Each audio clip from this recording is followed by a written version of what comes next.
Hello, welcome to Do-It-Yourself channel. Today I will show you where to find the options and how to remove widgets from our screen, our home screen in Samsung Galaxy S22.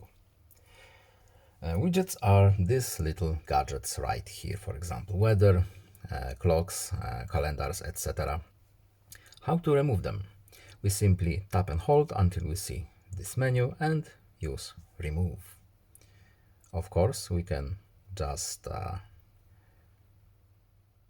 move them on the screen.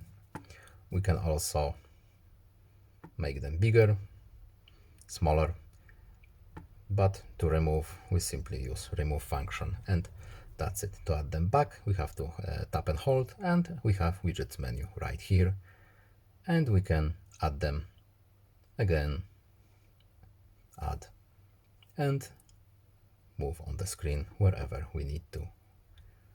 That's it. I hope this video was helpful to you. Please leave a like and subscribe. Have a nice day and see you in the next video. Goodbye.